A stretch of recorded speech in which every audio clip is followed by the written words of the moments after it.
ओम नमो भगवते वासुदेवाय। वक्रतुंड महाकाय सूर्यकोटि समप्रभ निर्विघ्नं कुरु मे देव सर्वकार्येषु सर्वदा। शान्ताकारं भुजगशयनं पद्मनाभं सुरेशं विश्वाधारं गगनसदृशं मेघवर्णं शुभांगं लक्ष्मीकान्तं कमलनयनं योगिभिर्ध्यानगम्यं वन्दे विष्णुं भवभयहरं सर्वलोकैकनाथम्।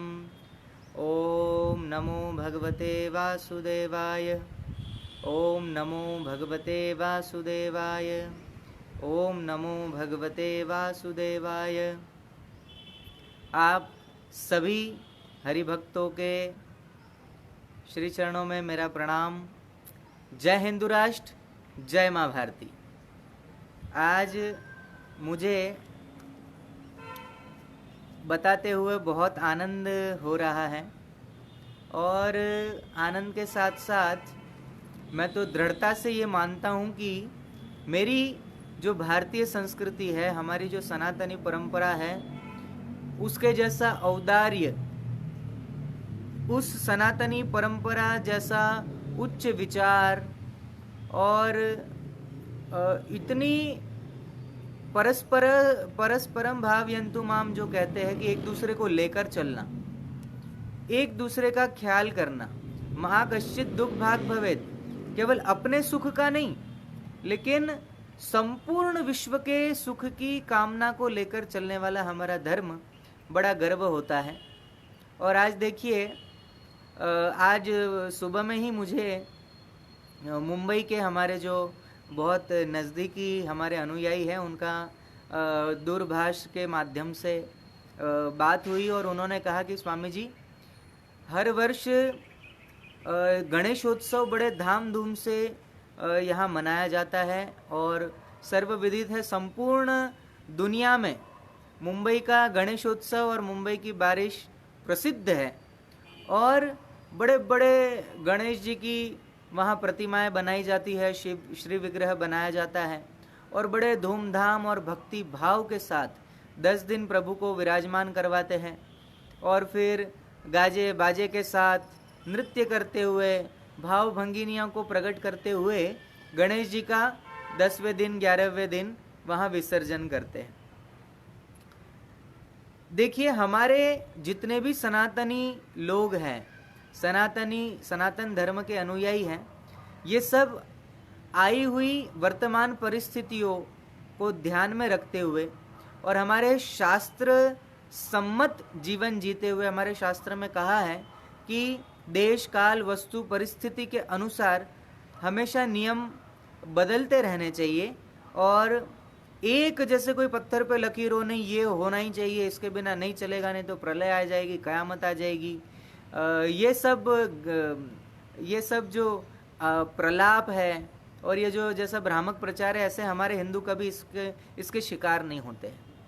क्योंकि ये बात मैं इसलिए आप सबके सामने रख रहा हूँ क्योंकि मुंबई के जितने भी गणेशोत्सव पंडाल बनते हैं और उनकी समितियाँ बनती है, कमेटियाँ बनती है, उन सभी संगठनों ने निर्णय लिया है कि इस बार गणेश जी की मूर्तियाँ जो बड़ी बड़ी हम बनाकर प्रतिष्ठा करते थे, वो इस बार हम नहीं करेंगे।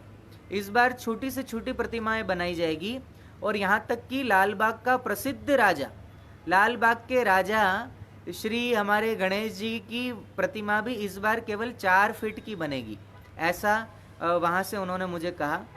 मैंने ये जब सुना तो मुझे बहुत प्रसन्नता भी हुई कि इस कोरोना काल के भयंकर इस काल में ये समय बहुत पूरी दुनिया पर कहर बना पड़ा है और ये इसके संक्रमण से लाखों लोगों की मृत्यु हो चुकी है और आगे भी न जाने कितने लोग संक्रमित होंगे, कितने ठीक होंगे, ये तो भगवान जाने। लेकिन भीड़ भाड़ से बचने के लिए, सोशल डिस्टेंसिंग का पूर्ण रूप से पालन करने के लिए वहाँ के जितने भी गणेश पंडाल के लोग थे, वो सारे संगठनों के लोगों ने एक स्वर में कहा कि ठीक है, इस बार की जो मूर्तियाँ है, प्रतिमाएं छोटी बनेगी और उसको विसर्जन करने के लिए जो पहले भव्य यात्राएं निकलती थी और बैंड बाजा डीजे के साथ और गणपति बाप्पा मोरया, पुढच्या वर्षी लवकर या, गा गा के प्रभु को विदा करते थे, वो इस बार नहीं होगा। लोग सोशल डिस्टेंसिंग का पालन करेंगे और यात्राएं नहीं निकाली जाएगी। नज़दीक के ही कोई तालाब में या पास में ही कोई कृत्रिम कोई कुंड बनाकर उसमें जल भर के और फिर वहीं प्रतिमाएं विसर्जन करने का निर्णय सभी संगठनों ने लिया है। उसका मैं बहुत ज़्यादा समर्थन करता हूं और मैं आप लोग जितने भी लाइव देख रहे हैं, मैं उनसे भी अपील करता हूं कि आप सबकी भी जिम्मेदारी है, नैतिक आपका कर्तव्य है कि इस जो आपदा आई है, ये जो भयंकर महामारी केवल हमारे देश को ही नहीं, संपूर्ण विश्व को अपने चपेटे में ले चुकी है और इस बीमारी से बचने के लिए सबसे अच्छी और सुंदर दवाई यही है कि सोशल डिस्टेंसिंग, आप दूरी बनाकर रखिए सबसे। तो ये सबसे अच्छी दवाई है, यही आपको संक्रमित होने से बचा सकता है। और ये जो निर्णय लिया गया, बहुत अच्छा निर्णय लिया गया और मैं आप सबसे भी कहना चाहता हूँ, क्योंकि देश भर में गणेश उत्सव बड़े धूमधाम से मनाया जाता है और जैसे मुंबई के गणेश पंडाल के समिति के लोगों ने और वहाँ के लोगों ने एक स्वर में कहा कि अब हम बड़ी मूर्तियाँ इस वर्ष न बनाकर छोटी मूर्तियों का विसर्जन नज़दीक में ही कर देंगे, तो वैसे आप सबको भी अपने अपने क्षेत्र में जहाँ जहाँ बड़ी बड़ी प्रतिमाएं बनती है वहाँ छोटी प्रतिमाएं बनाकर और फिर नज़दीक में ही कहीं कुंड बनाकर उसमें विसर्जन कर दिया जाए, तो बहुत सारे लोग संक्रमण से बच जाएंगे। मैं इसलिए इसको उदारता कहता हूँ कि देखिए, आई हुई विपत्ति को ध्यान में रखते हुए हम हमारी पूजा पद्धतियों में, हमारी परंपराओं में भी हम फेरबदल करने वाले लोग हैं। हम एक ही डंडे से सारे जानवरों को नहीं हाँकते। हमारे लिए हमारे नियम, हमारी परंपराएं, ये सब बाद में, सबसे पहले हमारी आपकी संपूर्ण देश की सुरक्षा पहले आती है। कई मूर्खों ने, हमने थोड़े समय पहले ही देखा कि इनके भी त्योहार आए थे पंचर पुत्रों के, और ये पंचर पुत्रों ने कहीं भी कोई समझौता नहीं किया। इन लोगों ने जहां इनको लगा कि ये हमारे पवित्र महीने है और पवित्र दिन है, और वो वैसे पवित्र तो कह नहीं सकते, लेकिन फिर भी उनकी भाषा में वो पवित्र दिन थे, पाक महीना था, और उसमें भी इन लोगों ने कितनी अश्लीलता फैलाई, कितनी गंदगी फैलाई, कितनी सोशल डिस्टेंसिंग का पालन किया, वो सब हमारे और आपके सामने है, हमें विस्तार से कहने की ज़रूरत नहीं है। उन लोगों ने वहाँ जाना नहीं छोड़ा, इकट्ठा होना नहीं छोड़ा, झुंड के झुंड बनाकर छतों पे चढ़ गए, झुंड के झुंड बनाकर कहाँ चढ़ गए, यहाँ तक कि उनके उन पवित्र दिनों में इन लोगों ने अहमदाबाद जैसे शहर में मंदिर के पीछे इन्होंने गाय तक काट कर खाई थी, और उसके टुकड़े वहाँ की पुलिस ने जब देखे और वो प्लास्टिक के धंधे की आड़ में कत्ल खाना चला रहे थे, ऐसे भी हमने वो वीडियो, वो फोटो हमने वहाँ के देखे हैं। तो मुझे बड़ा गर्व होता है कि हम भारतीय हैं, हम सनातनी हिंदू हैं, और हिंदू कभी भी स्वार्थी नहीं होता है। हिंदू सबका सोचता है। हिंदू केवल अपने समाज का नहीं सोचता, हिंदू केवल अपने वर्ग विशेष का नहीं सोचता, हिंदू केवल अपनी जाति का नहीं सोचता, हिंदू केवल अपने वर्ण का नहीं सोचता। हिंदू जब भी विचार करता है तब हिंदू सर्वे भवन्तु सुखिनः देखता है। हिंदू केवल ये नहीं कहता भारत के लोग सुखी रहे, हिंदू ये नहीं कहता कि मेरे राज्य के लोग, मेरे गांव के लोग सुखी रहे, और केवल हिंदू ये भी नहीं कहता कि हमारे ही धर्म के लोग सुखी रहे। हिंदू सनातन धर्म तो ये कहता है सर्वे भवन्तु सुखिनः, और उन सर्वे में विदेश के लोग भी आ गए, सारे मनुष्य आ गए, उनमें ये पक्षी भी आ गए, उनमें पशु भी आ गए, उनमें जीव जंतु भी आ गए, उनमें चींटी भी आ गई, उसमें सांप भी आ गया, जहरीले जीव भी है, तो हिंदू जल्दी मारते नहीं हैं। हिंदू उसमें भी पूज्य भाव रख के, जैसे ही कोई सर्प दिख जाता है तो उसको प्रणाम करते हैं कि ये शिव जी के गले में रहने वाला जीव है, तुझे प्रणाम है, तुझे महादेव का स्पर्श प्राप्त है, हम प्रणाम कर लेते हैं। नंदी आ जाता है तो हम उसे प्रणाम कर लेते हैं, उसे मारते नहीं, उसे रोटी खिलाते हैं। गाय आ जाती है तो हम उसको काट के नहीं खाते, ऊपर से गाय को हम खिलाते हैं, क्योंकि गाय को हम माँ मानते हैं। ऐसे उदार और पवित्र धर्म में हमारा और आपका जन्म हुआ है। हम कभी मोर को काटते नहीं, हम कभी मोर को खाते नहीं हैं, लेकिन ये विधर्मी, ये पंचर पुत्र जिस मोर को, जो हमारा राष्ट्रीय पशु है, उसे भी काट कर खा जाते हैं। ऐसे भी कई वीडियो और कई ऐसे हमने फोटो आदि देखे हैं। और उन लोगों पर केस भी चला है, ये आपको और हम सबको विदित है। तो इसलिए खुशी मनाइए कि हम कभी भी संकुचित मान्यताएं नहीं रखते। हमने देख लो रामनवमी जैसा पर्व भी हमने चुपचाप घरों में रहकर मना लिया। हम कहीं किसी नज़दीक के राम मंदिर में हम भीड़ लगाकर नहीं बैठे। हनुमान जयंती जैसा, हनुमान प्रागट्योत्सव जैसा महान पर्व हमारे लिए जो सर्वस्व है, वो पर्व भी हमने मंदिरों में नहीं मनाया। वो पर्व हमने घर बैठे दीपक जलाकर मना लिया, हनुमान चालीसा का पाठ करके, राम रक्षा स्तोत्र का पाठ करके, श्री रामचंद्र कृपालु भजमन गाकर, भय प्रकट कृपाला दीन दयाला गाकर हमने हमारे घरों में ही मना लिया। हमने कोई आग्रह नहीं किया सरकार से कि रामनवमी है तो मंदिर खोला जाए, लॉकडाउन खोला जाए, हम वहाँ जाएंगे, गाएंगे, नाचेंगे, कूदेंगे। हमने वो पर्व नहीं मनाया। तो हमने रामनवमी घरों में मना ली, हमने हनुमान जयंती घरों में मना ली, हमने नवरात्रि जैसा पर्व भी, गुप्त नवरात्रि के दिन हम माँ भगवती की उपासना करते हैं, वो भी हमने घरों में मना लिया। लेकिन हमने कभी भी सरकार के माथे पर दबाव नहीं बनाया कि खोले जाए मंदिर और खोला जाए लॉकडाउन और हम वहाँ जाएंगे और हमारी माँ की आराधना करेंगे, हम राम जी की आराधना करेंगे, हम हनुमान जी की आराधना करेंगे। और आगे भी आने वाले पर्वों में ये देख लो, जहाँ ये पता चला है कि गणेशोत्सव बड़े धामधूम से संपूर्ण भारत में ही नहीं, विश्व में भी हर जगह मनाया जाता है। तो जहाँ सबसे ज़्यादा चकाचौंध होती है गणेश पर्व की, जहाँ सबसे अधिक उल्लास और आस्था के साथ पर्व मनाया जाता है, ऐसा महाराष्ट्र और महाराष्ट्र की भी मुंबई नगरी, उस माया नगरी के लोगों ने भी कह दिया है कि अब हम मूर्तियाँ छोटी रखेंगे और इस बार का गणेश विसर्जन हम किसी समुद्र में जाकर, किसी नदी में जाकर नहीं, हम नज़दीक में ही कुंड बनाकर उसमें विसर्जन कर लेंगे। इस बार की मूर्तियाँ हमारी प्लास्टर ऑफ पेरिस से नहीं बनेगी जो पानी को दूषित करता है। इस बार की जितनी भी प्रतिमाएं बनेगी वो मिट्टी से बनेगी जो पानी में डालते ही उसमें घुल जाएगी और पानी दूषित नहीं होगा।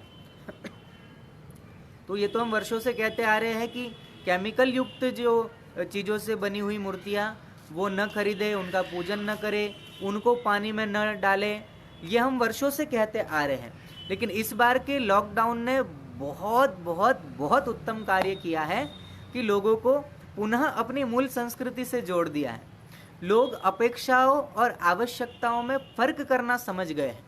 पहले अपेक्षाएं बहुत होती थी, अब आवश्यकता समझ में आने लगी कि जो कुछ भी हम दिखावा करते थे, हर महीने नए कपड़े चाहिए होते थे, हर महीने कुछ नया कोई वो चाहिए होता था, इस बार सब कुछ रोक दिया गया। जो आवश्यकता थी वही वस्तु खरीदी गई, जो आवश्यकता थी वही आवश्यकता थी उसके बारे में हमें जानकारी हो गई। बाहर का खाए बिना चलेगा ही नहीं।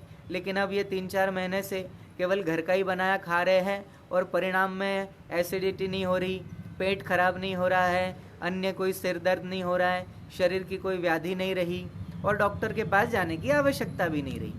तो घर का खाइए, स्वस्थ रहिए। लॉकडाउन के कारण प्रदूषण मुक्त हमारा पूरा विश्व हो गया। ये नीला नीला आसमान हमें देखने को मिल रहा है, पशु पक्षी निर्भय होकर विचरण कर रहे हैं। तो कितनी सारी चीज़ें जो हमारे मूल भारतीय सनातन संस्कृति की है, हम उसकी ओर वापस लौट आ रहे हैं। बहुत बहुत धन्यवाद है ईश्वर को कि उन्होंने ये अल्प समय के लिए, थोड़े समय के लिए ये भयंकर बीमारी कोरोना नामक भेज दी और उसका परिणाम ये रहा कि संपूर्ण विश्व हाथ जोड़ना सीख गया, संपूर्ण विश्व शवों को जलाना सीख गया। और मैं अवश्य मानता हूँ कि ये बीमारी किसी देश के द्वारा ये वायरस बनाया गया, भेजा गया, ये सब होगा, मानता हूँ। लेकिन मेरा ये भी दृढ़ मत है कि ये जो कुछ भी सृष्टि में उथल पुथल होती है वो बिना हरि की इच्छा के नहीं होती। तो ये बीमारी भी, महामारी फैली है तो इसमें भी प्रभु की कृपा है, और वो कृपा का प्रत्यक्ष दर्शन आप कर पा रहे हो कि नहीं कर पा रहे हो मुझे पता नहीं, लेकिन मैं तो कर पा रहा हूँ क्योंकि मैंने देखा कि हमारा आसमान नीला हो गया, वातावरण प्रदूषण मुक्त हो गया। पशु पक्षी, जो ऐसे ऐसे पक्षी थे, ऐसे ऐसे पशु थे जो हमें कभी शहरों में नहीं दिखाई देते थे, लेकिन वो भी पशु पक्षी अब शहरों में आने लगे हैं, मुक्त रूप से विचरण कर रहे हैं। बहुत सारे लाभ हमें देखने को मिल रहे हैं। हम हमारे सनातन के जो मूल हमारे आत्मनिर्भर भारत की जो कल्पना थी। मोदी जी ने तो अभी कहा कि आत्मनिर्भर भारत, लेकिन भारत पहले से ही आत्मनिर्भर रहा है। भारत का प्रत्येक गांव आत्मनिर्भर था। आप देख लीजिए, भारत के प्रत्येक गांव में अन्न की कमी नहीं थी। बीज के लिए कभी भी किसान पराश्रित नहीं रहता था। किसान कभी भी खाद के लिए पराश्रित नहीं रहता था। किसान कभी भी कीटनाशक दवाइयों के लिए किसी कंपनी के भरोसे नहीं रहता था। कोई बीमारी लगती भी थी तो वो अग्निहोत्र की भस्म से ठीक कर लेता था। किसानों के पास ऐसे मंत्र थे जो नगाड़े पर लिख कर बजाते थे, और वो नगाड़ा बजाते हुए पूरे खेत में घूमते थे तो कीट मर जाते थे या वो खेत छोड़कर भाग जाते थे। ऐसी ऐसी दिव्य मंत्र की शक्ति हमारे किसानों के पास थी। अग्निहोत्र करते थे तो उसकी भस्म का उपयोग भी करके कीटनाशक दवाई बना लेते थे। नीम का उपयोग करके कीटनाशक दवाई बना लेते थे। तंबाकू का उपयोग करके कीटनाशक दवाई बना लेते थे। और इतना ही नहीं, किसानों को बीज के लिए भी किसी कंपनी पर आश्रित होने की जरूरत नहीं रहती थी। किसान ऐसे बीज बोते थे जिस बीज से पुनः वो बीज बोकर उगाया जा सके। ऐसे नेचुरल प्राकृतिक बीज की वो फसल लेते थे, और परिणाम स्वरूप वो कभी कर्जे में नहीं डूबते थे। किसान आत्मनिर्भर थे। प्रत्येक गांव किसी दूसरे गांव के भरोसे नहीं रहता था। क्यों? क्योंकि वो आत्मनिर्भर थे। गांव के लोग केवल नमक और तेल के लिए पराश्रित रहते थे, और तेल भी प्रत्येक गांव में घानी होती थी। उस घानी का तेल निकालकर शुद्ध और बिना चर्बी का तेल उपयोग करके उन्हें कभी हार्ट अटैक नहीं आता था, प्रोटीन की कमी नहीं होती थी। लेकिन आज हम ऐसी कंपनियों का तेल खाते हैं जिसमें चर्बी मिली हुई है, जिसमें जो डबल फिल्टर्ड होते हैं, और न जाने उसमें क्या क्या प्रोसेस करके बनाया जाता है, जिसके कारण लोगों को हार्ट अटैक की समस्याएं बढ़ गई। तो हमारा जो गांव था वो तो पहले से आत्मनिर्भर था, लेकिन ज्यों ही किसान लालच में आकर जल्दी फसल पैदा हो जाए, बीज जल्दी अंकुरित होकर और जल्दी उसकी फसल मिल जाए, इसलिए फिर उसमें यूरिया डालने लगे, कीटनाशक दवाइयाँ डालने लगे और हाइब्रिड बीज का उपयोग करने लगे। और वो हाइब्रिड बीज दोबारा नहीं उगता है, आप सभी को पता है, और किसान कर्जों तले दबता जा रहा है। तो मैं तो कहता हूँ, किसान अगर बर्बाद हुए हैं तो किसान बर्बाद वो अपनी लालच के कारण हुए।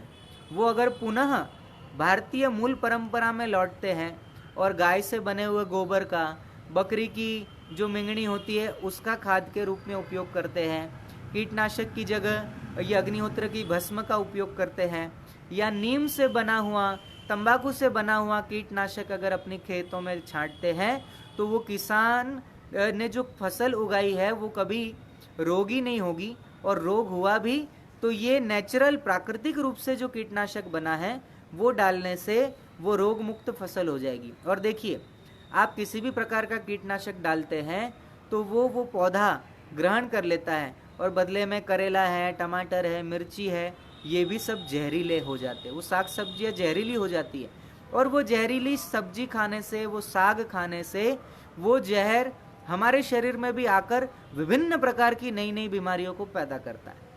तो अगर किसान पुनः गौ आधारित खेती करने लग जाता है, देसी बीज मैं आपको नंबर उपलब्ध करा के दे सकता हूँ। हमारे बनारस के एक बहुत अच्छे किसान हैं, प्रकाश श्री रघुवंशी, जो वैज्ञानिक है।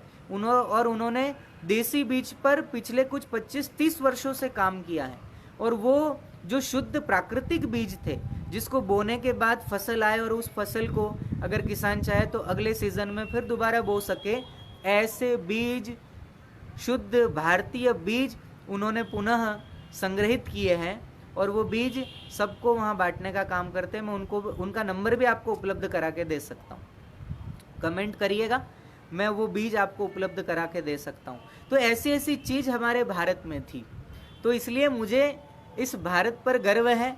मुझे इस भारत में भी सनातन संस्कृति में मेरा जन्म हुआ, वो मेरा गर्व का विषय है। और साथ ही साथ मुझे संत परंपरा से जुड़ने का मौका मिल रहा है, तो ये तो मुझे सोने पे सुहागा हो गया।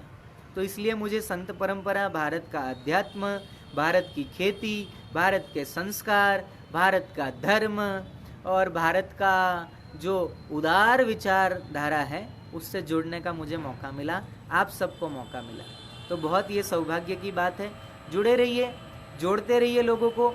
और देखिए, हम हमारी पूजा पद्धति में हम रूढ़ी मान्यताओं पर चलने वाले लोग नहीं हैं। हमने देखा कि ये कोरोना काल महाभयंकर है, ये बीमारी से अन्य कई लोग ग्रसित हो सकते हैं। तो हमने देख लो, गणेश उत्सव आने वाला है, अभी हमारी नवरात्रि भी आगे जो आएगी, तो उसमें भी हम उसका भी कुछ ना कुछ निराकरण कर लेंगे। हम घर में नवरात्रि मना लेंगे, लेकिन हमारे कारण किसी अन्य कोई संक्रमित हो जाए या किसी और के कारण हम संक्रमित हो जाए, ऐसी मूर्खता हम बाहर निकल के नहीं करने वाले। हम घरों में त्यौहार मना लेंगे, हम घरों में जन्मदिन मना लेंगे। और यहाँ तक कि हिंदुओं ने इतनी सुंदर व्यवस्था कर ली है कि विवाह कार्यक्रम भी अब हम कुनबा जोड़कर बड़े बड़े दूर से बहुत ज़्यादा भीड़ इकट्ठी करके नहीं करने वाले। हमारे यहाँ अब जो विवाह भी होंगे, वो विवाह भी केवल कन्या पक्ष और वर पक्ष के 2-4 लोग मिलकर कर लेंगे और उसका लाइव प्रसारण कर देंगे। लोग लाइव में ही आशीर्वाद कर देंगे। हमारे तो कई अनुयायियों ने विवाह किया, तो उनको हमने लाइव दर्शन दिए, लाइव में ही हमने आशीर्वाद दिया और उनका विवाह हमने पूर्ण रूप से लाइव में देखा। तो ये आधुनिक उपकरणों का उपयोग करके भी तो हम सोशल डिस्टेंस बना सकते हैं। भीड़ भाड़ नहीं करेंगे, भीड़ से बचेंगे, बाहर जाएंगे हाथ धोएंगे, बाहर से जब आएंगे तब स्नान आदि करेंगे, वस्त्रों सहित स्नान आदि कर लेंगे। तो ये सब चीज़ों का पालन हम करते आए हैं और आगे भी करेंगे। और उन पंचर पुत्रों से मैं कहना चाहता हूँ कि मूर्खों, बेवकूफ़ों, अंडे बेचने वालों, थोड़ी सी अपनी बुद्धि की मालिश कर लो और तुम्हारे आगे भी कुछ महीने ऐसे आएंगे जिसमें तुम भीड़ इकट्ठा कर लोगे और छिछोरापंती करके वहाँ सड़कों पर नाचोगे, आवारागर्दी करोगे, हिंदू लड़कियों को छेड़ने जाओगे। जहाँ मंदिरों में तुम्हारा एक तरफ बूत परस्ती मना है तुम कहते हो, और दूसरी तरफ हिंदुओं के मंदिरों में जाकर और वहाँ पर लड़कियाँ छेड़ने का काम करोगे, हिंदू कन्याओं को लव जिहाद में फंसाओगे। ऐसे ये गंदे काम करना छोड़ दो। नर्सों पर थूकना, वो कल हमने उस विषय पर बात कर ली थी।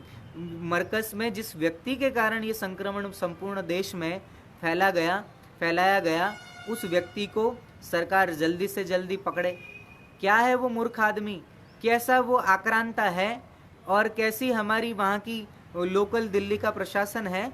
वो व्यक्ति, वो मोहम्मद साद दिल्ली में रहते हुए भी अगर दिल्ली पुलिस उसे ढूंढ नहीं पा रही और पकड़ नहीं पा रही, तो ये बहुत बड़ा फेलियर है वहाँ की पुलिस का। मैं अभी भी आपसे अनुरोध कर रहा हूँ कि आप जितना जल्दी हो सके उस साद को पकड़िए। वो जेल के सलाखों के पीछे होना चाहिए, क्योंकि उसके द्वारा ही यह संक्रमण संपूर्ण देश में फैला है। आज वो संख्या 4-5 लाख तक पहुँच गई है। ये संख्या आगे चल के 10 लाख 20 लाख तक भी पहुँच सकती है। और इसमें सबसे बड़ा हाथ इस साद का रहा है। ये आक्रांता है और इसके बहुत सारे जो कच्चे चिट्ठे थे जो जी न्यूज़ ने, हमारे बहुत प्यारे देशभक्त सुधीर चौधरी जी ने वहाँ उसकी पोल पट्टी खोली थी। अर्णब गोस्वामी जी ने वहाँ पर भी बहुत सारा उनके साद के खिलाफ बहुत सारे मोर्चे खोल रखे थे और बहुत सारी सच्चाई उन्होंने मीडिया के माध्यम से लोगों तक पहुँचाई थी। तो मैं कहना चाहता हूँ कि उस पर संज्ञान ले और जल्दी से जल्दी वो व्यक्ति पकड़ा जाए। और कब तक हम इनको झेलेंगे, कब तक सहिष्णु बनकर हम झेलते रहेंगे। हम सहिष्णु पहले थे, अभी और बाद में भी रहेंगे, लेकिन ये सहिष्णुता अगर हमको कायर बनाती है तो हम कायर नहीं हैं, हम शस्त्र रखने वाले लोग भी हैं। इनके भगवानों के पास शस्त्र होंगे कि नहीं पता नहीं, लेकिन हमारे तो प्रत्येक देवी देवता के पास शस्त्र हैं। और हिंदू जिस भी देवी देवता को मानता है, एक भी हमारा देवी देवता बिना शस्त्र के नहीं है। तो जहाँ ज़रूरत पड़ेगी हम हिंदू शस्त्र भी रखेंगे, सरकार का साथ भी देंगे। तो सरकार किसी से दबे नहीं, डरे नहीं। हिंदुओं ने अभी तक साथ दिया है। सीएए पर हिंदुओं ने आपका साथ दिया, 370 पर साथ दिया, राम मंदिर पर साथ दिया, दूसरी बार भी चुनकर आपको प्रधानमंत्री के पद पर बिठाया है। तो हिंदुओं का बहुत बड़ा योगदान है आपको उस पीठ पर बिठाने में। तो आप प्रधानमंत्री जैसे उच्च पद पर बैठे हो, ये हिंदुओं के कारण ही बैठे हो, क्योंकि हिंदू आपको बड़े प्रेम से बहुत प्रेम करते हैं, बहुत अधिक चाहते हैं, आपकी भावनाओं का सम्मान करते हैं। इसलिए आप भी हिंदुओं की भावना का सम्मान करिए और जल्दी से ऐसे देश विरोधी गतिविधियां चलाने वाले को गिरफ्तार कीजिए। और जहां हमें लगता है कि आपका सहयोग करना चाहिए और आपको लगता है कि अब हमें देशवासियों से ये सहयोग चाहिए, तो हम पूर्ण रूप से मोदी जी आपका सहयोग करने के लिए तैयार हैं। आपने कहा दीपक जलाओ, हमने दीपक जलाए। आपने कहा थाली बजाओ, हमने थाली, शंख, कटोरी, हमने हमारे घंटियाँ बजाई। हमने क्या नहीं किया, आपने जो जो बोला हमने सब किया है। आगे भी आप जो कहेंगे मोदी जी, हम आपके साथ ही हैं। लेकिन इस आक्रांताओं को आप बचाने का प्रयत्न न करें। इन आक्रांताओं को जल्दी से जल्दी पकड़िए, इनको सलाखों के पीछे डालिए। हम उनको जेल में देखना चाहते हैं। ये देश विरोधी लोग हैं, ये धर्म विरोधी लोग हैं, और सबसे बड़ी बात, ये मानवता विरोधी लोग हैं। तो ऐसे लोगों से आप हिंदुओं की रक्षा कर लीजिए। जल्दी से इनको जेल में डालिए और जल्दी से जल्दी, जितना जल्दी हो सके उतना जल्दी। ऐसे कई आक्रांता, एक दो सामने आए हैं, लेकिन ऐसे कई आक्रांता है जिनकी लिस्ट हमने आप तक पहुंचाई है। उसका संज्ञान लीजिए और जल्दी से जल्दी कुछ ठोस कदम उठाइए। और हिंदुओं, आप सब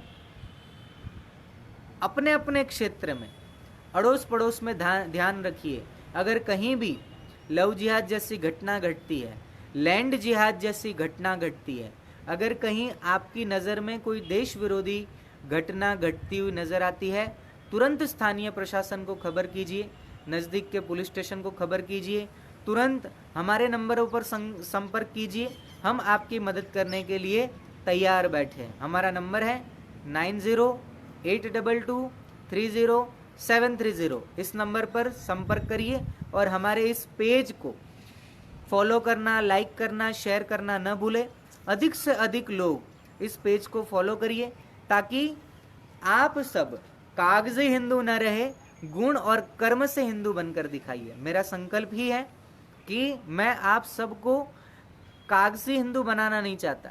हम केवल कागज में लिखते हैं हमारा धर्म हिंदू है, लेकिन क्या आपके जीवन में हिंदू धर्म के कोई गुण हैं? क्या आप अपने कर्मों से अपने आप को हिंदू सिद्ध कर सकते हैं? नहीं कर सकते तो फिर हम कागजी हिंदू हैं, और कागजी हिंदू का कोई लाभ नहीं होता। जैसे कागज में बना हुआ दीपक प्रकाश नहीं फैला सकता, ऐसे ही कागज में लिखे हुए हम हिंदू कभी भी दूसरों के लिए प्रेरणादायी नहीं बन सकते, और हमारा शौर्य और पराक्रम का परिचय हम दुनिया को नहीं करा सकते। इसलिए अगर आप गुण और कर्म से हिंदू बनना चाहते हैं तो मुझसे जुड़िए, इस पेज को लाइक करिए, फॉलो करिए, शेयर करिए, अधिक से अधिक लोगों तक ये वीडियो पहुंचे, ऐसी मैं आप सबसे आशा करता हूँ। अब समय आता है आज के प्रश्नों का। तो आप में से कोई अगर मुझसे कोई बात करना चाहता है, कोई प्रश्न करना चाहता है, तो अवश्य प्रश्न करिए, मैं आपको उत्तर देने के लिए तैयार हूँ।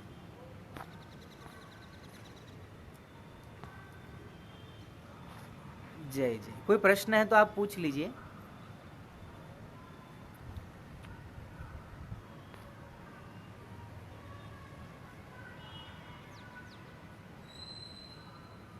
हम तो चाहते ही है कि जितना हो सके उतना अधिक से अधिक हिंदू आत्मनिर्भर बन जाए, सुदृढ़ बन जाए और हर प्रकार से सुदृढ़ हो। मेरी ऐसी कामना है। अमृत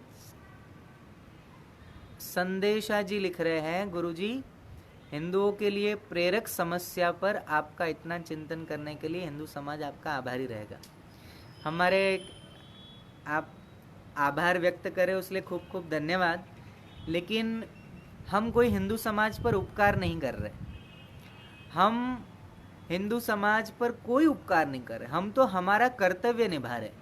जहाँ हम देख रहे हैं जिन हिंदुओं के द्वारा हमें पहनने के लिए ये वस्त्र मिलता है, जिन हिंदुओं के द्वारा दी हुई रोटी हम खाते हैं, तो वो हिंदुओं का धर्म अगर कहीं भ्रष्ट हो रहा है, वो धर्म से अगर कहीं ना कहीं गिरते जा रहे हैं, तब फिर हमें आकर समझाना पड़ता है, बोलना पड़ता है।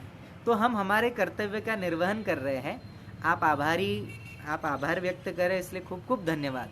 लेकिन भाई हम तो केवल हमारा कर्म कर रहे हैं, और ये कर्म मैं चाहता हूँ कि प्रत्येक हाँ, हिंदू धर्म के जो प्रतिनिधित्व का कार्य करते हैं संत महात्मा, उन सबको आगे आकर हिंदू हित में सोचना चाहिए और कर्म करना चाहिए। हमारी आदरणीय गीता मेहरा जी कह रही है बाबा रामदेव की दवा का विरोध क्यों।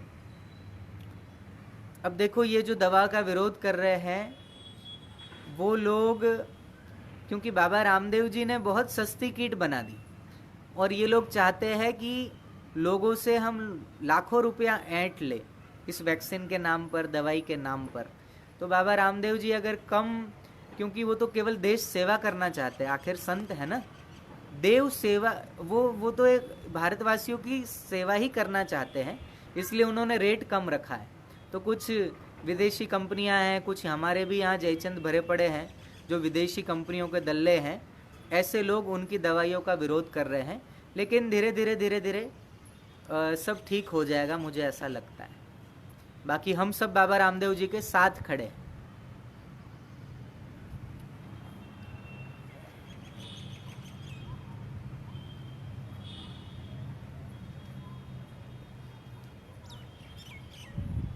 बैरंगी एंडी स्वामी पूछ रहे हैं हम हिंदू है या सनातनी।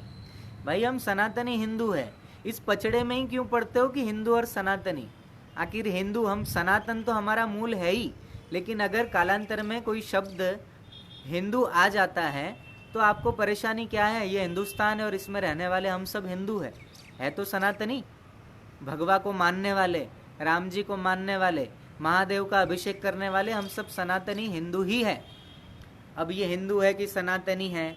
हाँ, हम पानी पीते हैं कि जल पीते हैं? इसे जल कहना चाहिए कि इसे पानी पीना चाहिए, पानी कहना चाहिए? ये सब झगड़ा करना छोड़ दो, पानी पियो चाहे जल पियो, है एक ही वस्तु, बूझनी प्यास ही है इससे। इसलिए इस प्रकार के पचड़े में मत पड़ो कि हम हिंदू है या हम सनातनी। अब तो ये कहो कि हम गर्व से हिंदू है। स्वामी विवेकानंद जी ने ये नारा दिया था, गर्व से कहो हम हिंदू है। तो अब आप कहोगे कि नहीं, फिर कहो सनातनी है, फिर कहोगे कि नहीं हम तो केवल एक अमुक वर्ग के हैं। इसलिए अपने आप को बाड़े में मत बांधो। हम सब एक है। उस परब्रह्म परमेश्वर जिसे हम कण कण में मानते हैं, उन सबका हम आदर करते हैं। सब हमारे ही है, हम सबके हैं।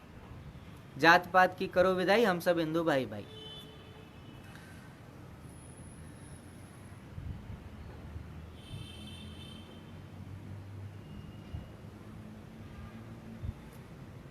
निधि सिंह जी कह रही है सफूरा को जमानत मिल गई है तो हम भी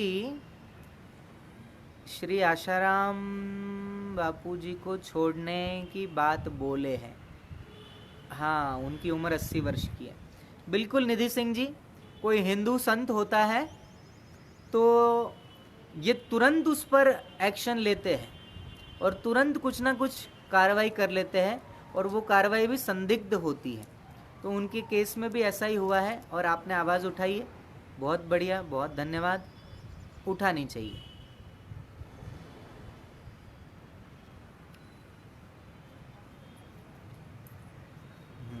सफूरा जैसा देश विरोधी गतिविधि चलाने वाली, सीएए का कानून का विरोध करने वाली को जमानत मिल सकती है, तो आसाराम बापूजी को क्यों नहीं? बिल्कुल आप सही उठाया है सवाल, बिल्कुल उठाना चाहिए। उठाइए, हम भी आपके पक्ष में हैं। बैरागी जी, आप शायद एक अपने आप को भगवान कहने वाला व्यक्ति है, उसके कहीं आप चेले लगते हैं, इसलिए अब आपका जो कुतर्क है ना, उसका उत्तर देने की मेरी इच्छा नहीं हो रही। क्योंकि जो सनातनी होगा वो कभी भी हिंदू शब्द का विरोध नहीं करेगा, और आप कर रहे हो तो जरूर आप संदेहास्पद है। अमृत जी, आप जो पूछ रहे हैं कि हिंदू समाज के बारे में संघ के कार्य के लिए आपकी क्या राय है, तो मैं उस पर टिप्पणी नहीं करना चाहता। उनके बयान आप सबके सामने हैं, और हाथ कंगन को आरसी क्या, जो कुछ भी आपके सामने वहाँ पर है, जो कुछ आपके सामने दिख रहा है वही सत्य है। और ज़मीनी लेवल पर तो बहुत सारे संघ के कार्यकर्ता बहुत अच्छा कार्य करते हैं, बहुत सारे लोग मेरे भी संपर्क में हैं, बहुत अच्छा कार्य करने वाले लोग भी हैं और उनका हमें सहयोग करना चाहिए। ये हिंदू, आर्य और सनातनी ये तीनों एक ही है। मैंने आपको उदाहरण भी दिया, फिर भी आपको समझ में नहीं आ रहा है कि पानी कह दो, जो हम पीते हैं ना जिससे प्यास बुझती है, उस द्रव्य को पानी कह दो, जल कह दो, नीर कह दो, तोयम कह दो, ये सारे के सारे उस पानी के ही नाम है जिसको पीने से प्यास बुझती है। इसलिए आर्य कह दो, सनातनी कह दो, उसे हिंदू कह दो, मेरी नज़र में ये सब एक है। और अब आप अगर उसमें भेद करना चाहते हो तो करते रहिए, लड़ते रहिए, क्योंकि एक गिलास में रखा हुआ पानी 4-5 लोग आपस में लड़ रहे हैं। एक कह रहा है कि नहीं ये तो तोयम है, मैं तोयम पीऊँगा। दूसरा कहेगा कि नहीं ये पानी है, मैं पानी पीऊँगा। तीसरा कहेगा नहीं ये नीर है, मैं नीर पीऊँगा। चौथा कहेगा नहीं ये सलील है, ये मैं सलील पीऊँगा। और वहाँ पांचवा कहेगा कि मैं तोयम पीऊँगा, ये तोयम है। तो गिलास में तो पानी ही रखा हुआ है, उसको अगर भिन्न भिन्न नामों से पुकारा जाता है तो भाई ये सनातन है, इसके बहुत सारे पर्यायवाची नाम हैं। तो उन नामों पर अगर आप झगड़ा करना चाहते हो तो करते रहिए।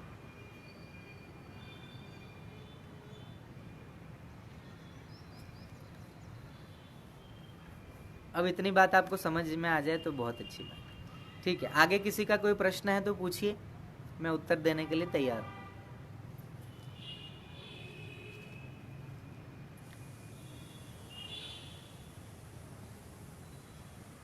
और बहुत सारे लोगों के फ़ोन भी मेरे पास आए, स्वामी जी अभी 1-2 दिन पहले ही जो कथा का समापन हुआ, तो कई लोग कह रहे स्वामी जी हमारे घर पर भी आप कथा करने आ सकते हैं कि नहीं।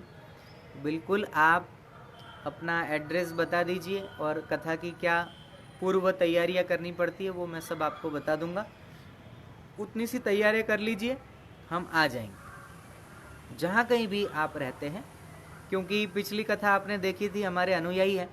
सुरक्षा कारणों से मैं ये नहीं कह सकता कि मैं कहाँ था, कौन से शहर में, लेकिन हाँ वो हमारे अनुयायी थे और उनके घर उन्होंने हमें बुलाया, हम वहाँ चले गए और फिर वहाँ पर कथा भी बड़े धामधूम से हुई और पूर्णाहुति भी हो गई।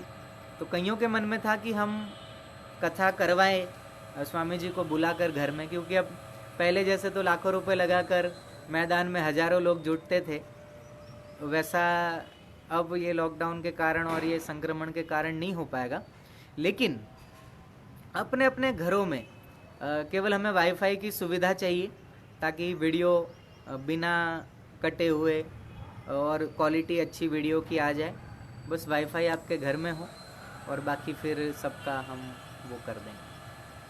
तो जिनको भी अपने अपने क्षेत्र में, अपने छत पर, घर में कोई अच्छा हॉल होगा तो उस हॉल में भी हम कथा के लिए तैयार हैं। तो जिसको भी करवानी हो अपने घरों में कथा, कोई खर्च अधिक नहीं है, क्योंकि बाहर में जो कथा का खर्च आता था आपको पता ही है, लाखों रुपए में है।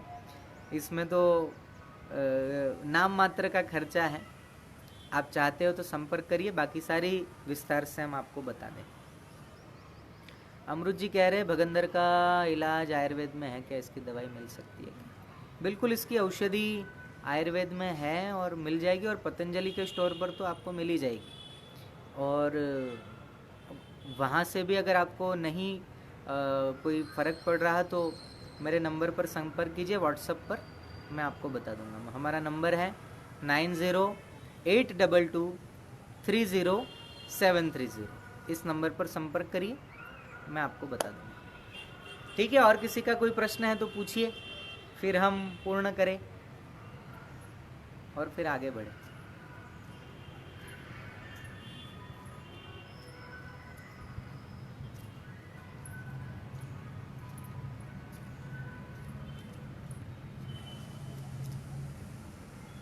आज का मौसम बड़ा यहाँ सुहाना हो रहा है।